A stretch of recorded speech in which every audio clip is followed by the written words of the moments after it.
Kamu mungkin tidak akan percaya, tapi inilah sejumlah fakta tentang keangkeran Istana Presiden Jokowi di Jalan Merdeka, Jakarta Utara. Belakangan terkuak alasan mengapa kemudian Jokowi dan keluarga memutuskan untuk menetap di Istana Bogor dibandingkan Istana Merdeka. Salah satu yang menyarankan Presiden Jokowi untuk jangan tinggal di Istana Merdeka adalah Putri Gus Dur, Yeni Wahid. Tak hanya itu, politisi senior PDIP Panda Nababan juga menceritakan kisah serem detik-detik Presiden Jokowi dan keluarga pindah ke Istana Bogor. Kisah ini bahkan ditulis Panda dalam bukunya Panda Nababan Lahir Sebagai Petarung, sebuah autobiografi.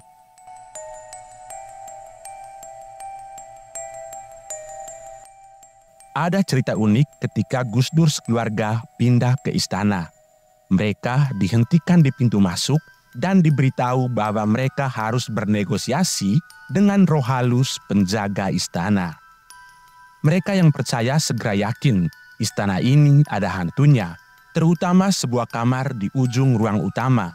Ruang itu dibuka setahun sekali sebagai tempat penyimpanan bendera pusaka. Putri kedua Gus Dur, Yeni Wahid, membenarkan kabar tentang keangkeran istana negara.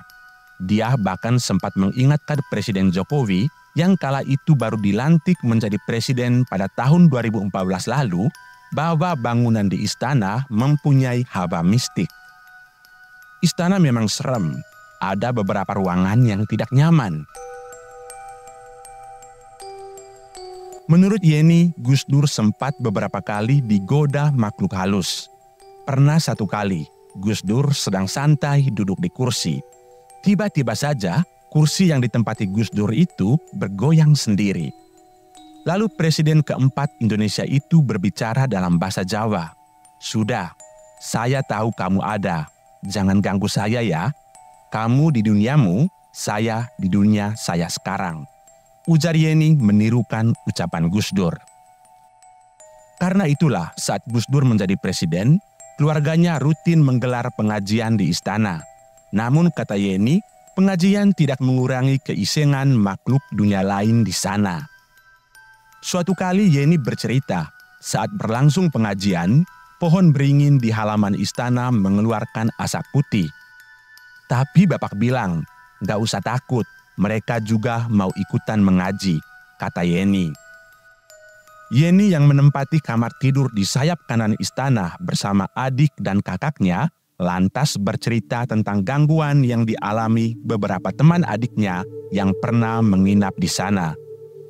"Beberapa teman adik saya pernah menginap di istana juga pernah diganggu saat melintas malam-malam di ruang tengah yang menghubungkan kamar kami dengan kamar ibu bapak. Sering ada makhluk seperti orang bertubuh besar yang berlari kencang," kata Yeni. Alhasil teman-teman sang adik pun ketakutan. Ada juga yang bercerita ketika berada di kamar adik saya seperti ada yang meniup tengkuk, cerita Yeni. Yang membuat Yeni bersama kakak dan adik-adiknya berani tinggal di istana adalah bapaknya Gus Dur yang sering mengingatkan supaya mereka bisa berdamai dengan makhluk dunia lain.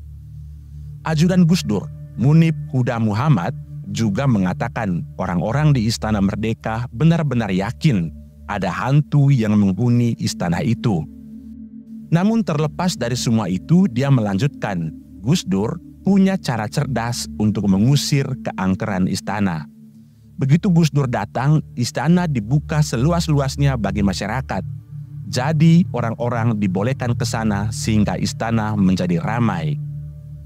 Lantas, bagaimana dengan cerita Presiden Jokowi?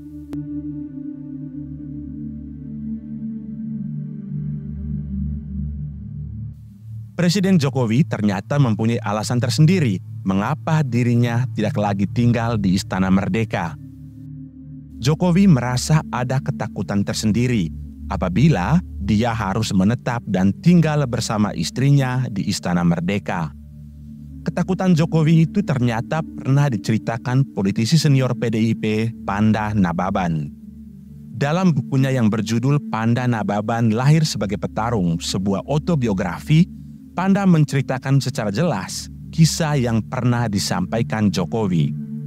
Sebenarnya Jokowi pada awalnya memang pernah atau sempat menetap di Istana Merdeka.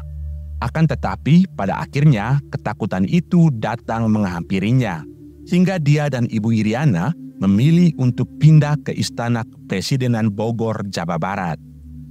Pandana Baban lantas bertanya kepada Jokowi tentang alasan mengapa dia sudah tidak mau lagi tinggal di Istana Merdeka.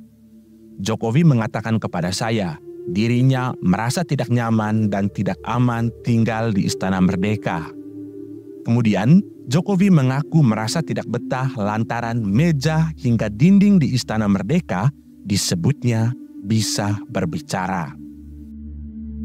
Merasa masih belum jelas, Pandana Baban kemudian bertanya lagi ke Jokowi apa maksud dari pernyataan itu. Tidak ada pembicaraan yang bisa dirahasiakan. Semua pembicaraan dalam waktu yang singkat bisa bocor, jawab Jokowi lagi.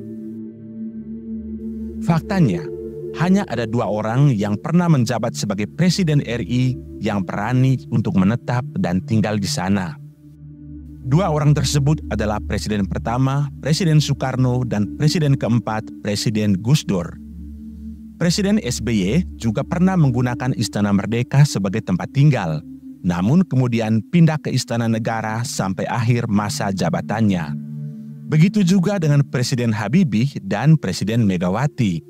Habibie memilih menetap di kediaman pribadinya di Jalan Patra Kuningan, Jakarta Selatan, dan berkantor di Istana Merdeka. Sementara itu Megawati juga memilih untuk tidak menempati istana dan tinggal di rumahnya di Jalan Kebagusan, Jakarta Selatan atau di Jalan Teku Umar, Jakarta Pusat. Lantas menurutmu apakah kamu percaya dengan cerita mistis di Istana Merdeka? Silakan berkomentar di kolom komentar. Banyak orang bertanya ke saya, Pak, biasanya suka ngapain sih saat sedang santai?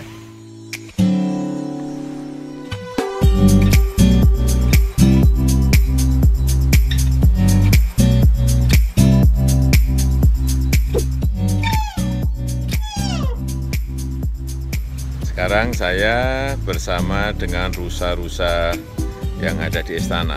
Ada kurang lebih 409 rusa-rusa yang ada di sini. Dulunya ada lebih dari 600 rusa, tapi banyak daerah yang meminta sehingga banyak kita kirim ke daerah-daerah. Ini saya beri makan ketela. Sehari-hari mereka makan rumput, tetapi kadang-kadang kita beri wortel, kita beri ketela seperti ini. Setiap minggu pasti ada yang beranak. Ayo lari, lari, lari, lari, lari, lari, lari. Lari semuanya. Saya sekarang dengan kuda yang kita punyai. Kita punya 2 kuda di istana. Ini kuda sandalwood, kuda sandalwood. Nah, ini saya mau naik kuda.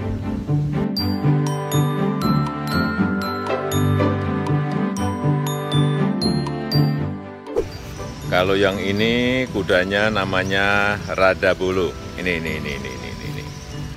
warnanya coklat. Dan saya belum berani naikin yang ini.